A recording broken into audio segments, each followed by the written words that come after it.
So I'm heading off to a massage, so I've got about 20-25 minutes to do a super quick makeup routine. So let's get right into it. So I'm going to start with concealer and my mirror. So I wanted to just do a sit down video because it's been some time, and also, to be fair, my sit down video space is like completely gone anyway. So here we are in the bedroom. I don't often vlog from here or film videos in here, so it's actually quite a nice switch up.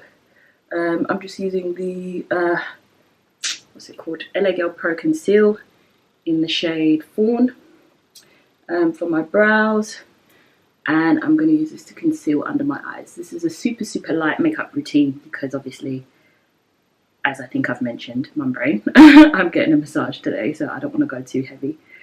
And it's generally just a day for me, mummy's day out, or mummy's day off, even though you never really have a day off, but you know, pretend with me. Let's be delulu together. But yeah, I'm probably going to choose somewhat of a clickbaity title, but I don't think that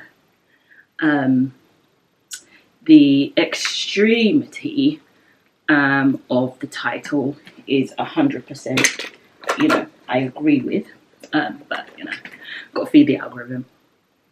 But yeah, for me, I would just like to preface this video, in case Mia is ever watching this in the future. So this is for future me's sake. I absolutely love being a mum, and especially I love being Mia's mum, I'll say that. I think that it's important to acknowledge that more than one thing can be true at the same time. You can find something extremely hard and complain and all of those things, but you know, absolutely love it as well. And I think that there is no truer scenario for that than motherhood.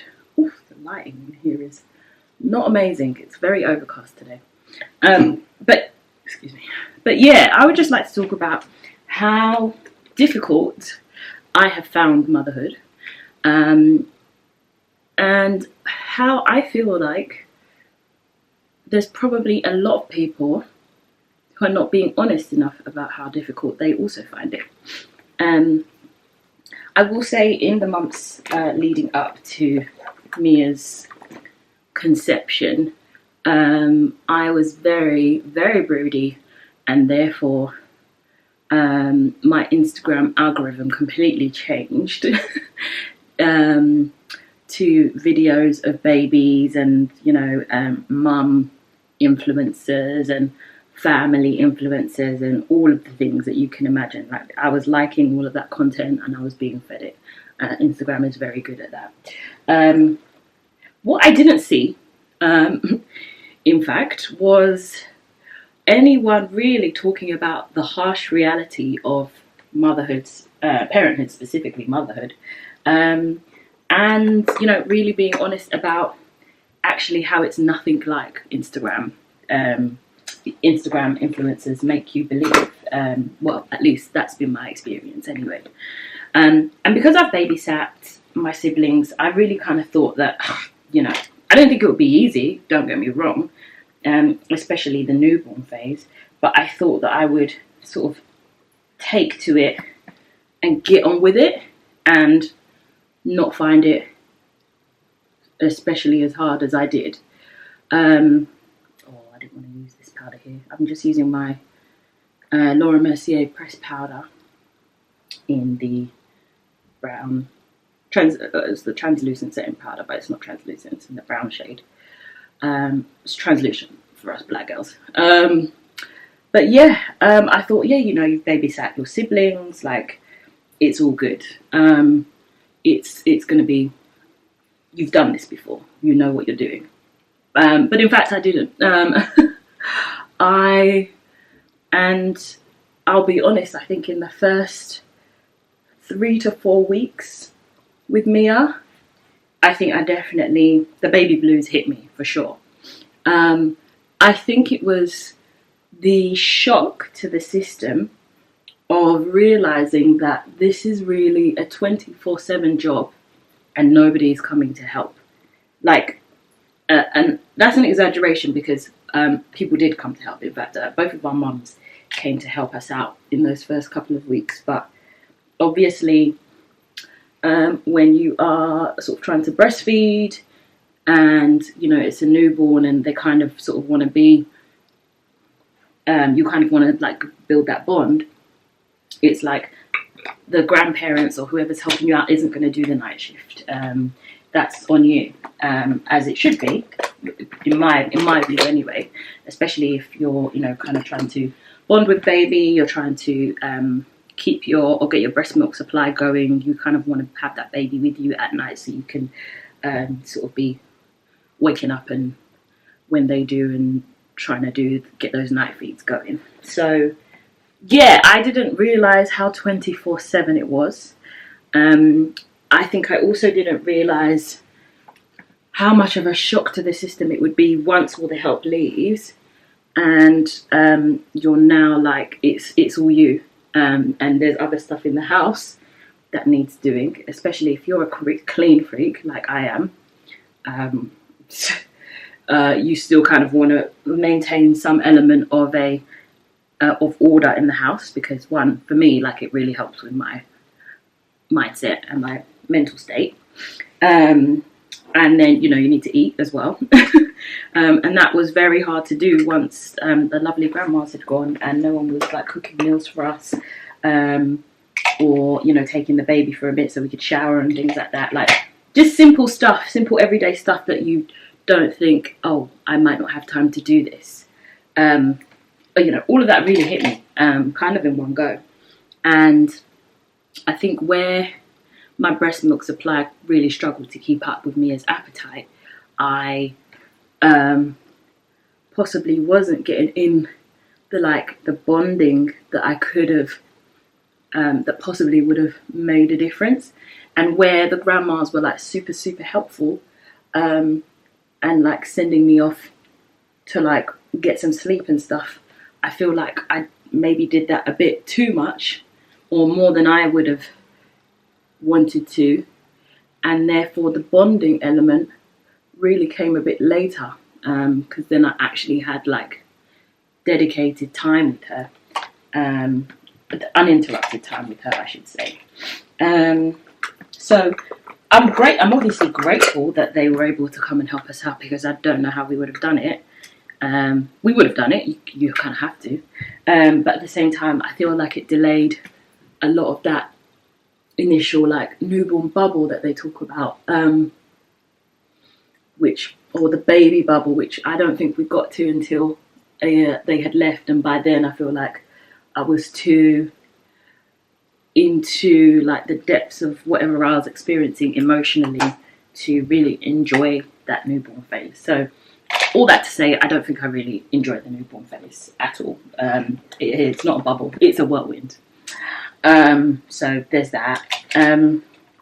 Also, I think it's just the fact that your whole life is, and you know this obviously going in, or you bear this in mind going in, but like the reality of your life being no longer yours and you no longer being able to do the things that you enjoy doing really hit home as well. Like, for example, like, I'm not somebody who likes to go out loads or like, you know, be out and about or, you know, do anything that particularly takes up a lot of time.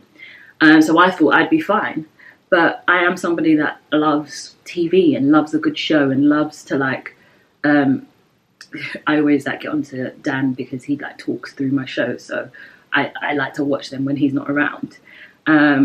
But you obviously, it's not something that you can do with a baby. And yes, these are third world problems, because I prayed for this baby and I asked for this baby, but you know, I think we all kind of go into it a bit naive, especially first timers, sort of thinking that the baby will come and slot into your life, when in actual fact, the baby takes over as they should, and you know, anything that you used to do, sort of the way you do it, takes a backseat, which is again as it's supposed to be. But I don't think that I was prepared for the reality of that, like having to work everything I do in my day-to-day life around my around me as naps, which are not very long. So having to live a whole 4 days worth of life in 45-minute intervals, if that, was not something I was prepared for. I would also say the broken sleep is still something, we're still doing that, we're still in that era. It's a lot better because the stretches are a bit longer, but those sleep regressions, I don't know if she's in a sleep regression at the moment, but she was like getting up to like 5 hours and doing 5-hour stretches, sometimes nearly 6. But gone are those days. 4 max, sometimes even 3, as we start to get into the wee hours of the morning. So it's like the broken sleep thing is still an issue. And it just, you know, you kind of think, oh, you know, I'm going to be a gentle parent and I'm going to be so understanding and I'm going to be all good. That all goes out the window when you haven't had a good night's sleep. So please, by all means, do be prepared for that, because your patience, and I don't have a big patience store that is tested completely. You wouldn't believe, you know, the kind of person you turn into on very uninterrupted and broken sleep. And the quality of the sleep that you get in between those hours is not great, because you're up, you're listening out to make sure that your baby's okay. We room share, I don't know why they call it room sharing. Again, it's your baby's in your room, it's not room sharing. The baby's in our room, so you know, you're not getting the best sleep, and also baby's probably not getting the best sleep because we're both snorers, I've just learned. And so yeah, it's while all this is going on, obviously your baby is also adjusting to the world, and bless their heart, you know, they didn't ask to be here. So there's also the part of you that's like, you know, I need to be grateful and I need to be also accommodating to this baby's needs and kind of ignore my own, because I wanted this, we wanted this, but you know, you have to acknowledge that it's also an adjustment for you and for your partner. Speaking of partner, let's, you know, leave alone the, you know, lack of intimate time, which I think we all knew was coming, but I guess you know that, you know, you hear these things and you know about them, but you don't know how it's going to impact you. You think you'll be okay. You think, oh yeah, we'll deal with it. But actually, it's really hard, especially if you're, now I think, combine all these things, you're sort of running on little sleep, you're not getting much time together, the baby is needing you as the mum constantly, and obviously at some point dad will go back to work and then it's just you, and then you're kind of feeling the feelings of, I just kind of want to go back to a normal life where I can get out and see people and interact with other people and not, you know, not sort of be, you know, glued to, you know, essentially trapped in this life. It is what it can feel like, especially when I think you are experiencing some postpartum hormonal imbalances, we'll call them. So yeah, it's been tough. It's been really tough. And I think it's been harder because I didn't think I would find it so tough. And I guess I was sort of, maybe there's an element of disappointment in myself that I didn't find it so easy. Or an element of, what's the word, resentment that everybody else seemed to be, you know, talking about it as being this magical, amazing thing that happens to you that you are so that you just take to like a duck to water and you just know what to do. And it's the reality of it is it's not that. It really takes a while to get to that point. And I don't think you can ever really get to a point where you have, you know, clocked parenthood or motherhood, because there's always new things coming at you. Let's also talk about maternal instinct. Like that doesn't exist. I don't know, unless it, you know, that kicks in later. But I wasn't, you know, automatically the minute Mia came out of me, I wasn't blessed with this maternal instinct that all of a sudden just can, you know, can sense danger or knows exactly what she needs, or, you know, I know when she's, you know, what she's trying to say or what she's trying to communicate. Like that is not there. It's trial and error is what it is. Maternal, some people get it, and maybe some people get it later, maybe some people don't get it at all, but like I feel that is a myth. I think it's not maternal instinct for me. I think it's just what would I describe it as? Building up a reserve of things that I've tried. Maternal experience. Yeah, that's what it is. And I'll say this, like I am also relearning certain things. Like I as a baby was not somebody who loved to be hugged and held and all of that sort of thing. So as a result, I didn't grow up with a mum who was sort of super affectionate in the way of like hugs and all of that stuff. And I wanted to have a different kind of bond with Mia. And like I wanted to be super, super affectionate and super mumsy, if you know what I mean. Like, not to fault my mum in any way, shape or form, because I think she's an incredible mother. But I wanted to be more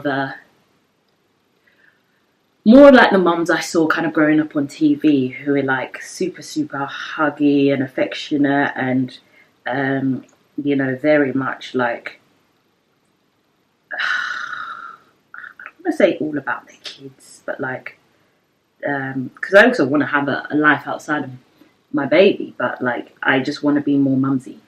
I don't know how best to describe it, but that's just kind of how I feel. And so going through all of this stuff and also trying to figure out, you know, what that looks like, what being a mum looks like for me. So I want to bake more, like I want to go and do really cute, fun activities, just me and Mia. I want her to really get used to me and for us to have like a really super special bond. But not to the extent that she doesn't have that with her dad, because, you know, there will be times where mummy needs to get out and mummy needs to go do her thing, which is like today.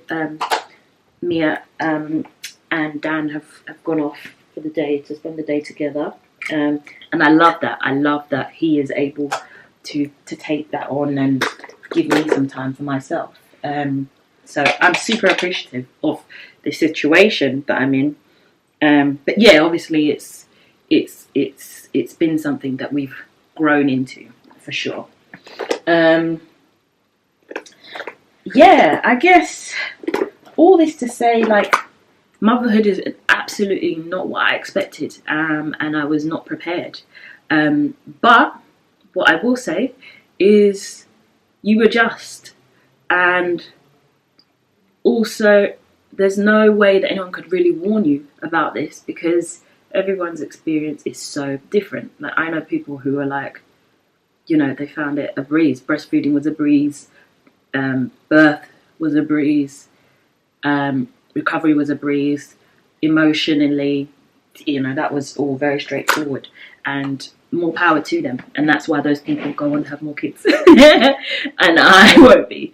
And that's fine. And you know, to all the people who constantly ask couples, oh, so when you're having your next one, like, respectfully, don't do that.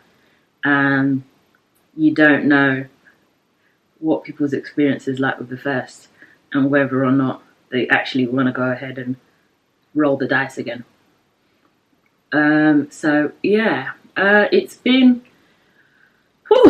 has been a time, but you know what? I don't think I would change it for the world. The only thing, actually, that's a lie. The only thing I would change is the bonding aspect. I would do more to try to breastfeed for longer, and to get in those initial few days of just quality time with Mia, just so we can get to the bonding quicker than we did, and then have the help come in, and because I think we relied on it too much, and yeah, I feel like for me personally as a mum, you know, it's different from mums and dads, but for me personally as a mum, I feel like it did set me back a little bit. And not set me back, because you have all the time in the world to like bond with your baby, but sorry, just doing some spritzing. Yeah, you have all the time in the world to bond with your baby, but I would have loved to have that initial newborn bubble. But yeah, like, you know, I'm getting to grips with the infant stage, as it were, now, but I know that with the toddler phase will come new challenges. So it's like there's always something coming, and it's really hard to just get to a point where you're adjusting, and then bam, you're just thrown in the deep end with something completely new that you haven't done before. So it's going to be a constant learning experience. And I hate to be new at something. I hate to not know what I'm doing. That's why I hate like being new at work, because I like to know what I'm doing. I like to just go in and just get on with things, which is why motherhood has been so difficult for me, because you can never really go in and know it. You just kind of learning as you go all the time. So yeah, but I will close by saying that I know that my daughter was 100% made for me. Like, I was blessed with her because she is exactly the little human that God intended for me. And being a mum to her in the last 3 to 4 months has made me grow so much already as a person, and really helped me to work on the things that are not like perfect about me. And so for that, like, I'm super grateful, and I cannot wait to see her develop, and grow and hit new milestones, and just see the person that she becomes. But I do want to acknowledge that it is really freaking hard, but you show up as a parent. It is your job. And as a mother, especially, it's your job to show up every single day and give your best and try to be better than you were the day before.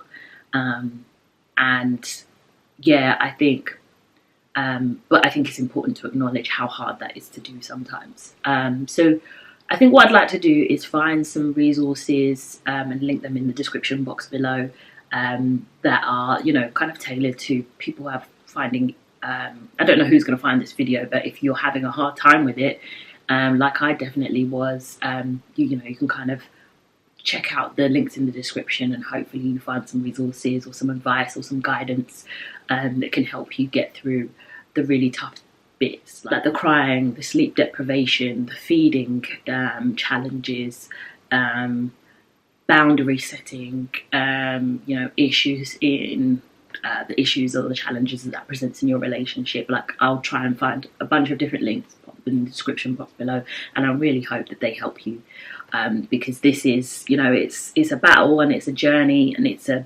blessing and an experience like no other, and none of us know what we're doing. We're just kind of figuring it out. So yeah, super quick video. I didn't really go too much in detail about, you know, what my makeup look is, but this is the final look. Let me just see, it's a bit overcast. But yeah, that's kind of the final look that I went with. But anyway, I'm going to head off to my massage. I'm wearing this necklace from Umilele Jewels, top from Temu, jeans are Naked Wardrobe, watch is from my watch line, which has now been integrated with Umilele Jewels, so the luxury watch company is now under that brand umbrella, so link in the description to check that out. And yeah, I'm off. Thank you so much for watching. Subscribe if you haven't already. This will probably go out on Sunday, and then on Monday I will have a nice vlog for you. So yeah, I'm gonna go start that, and I'll see you guys soon.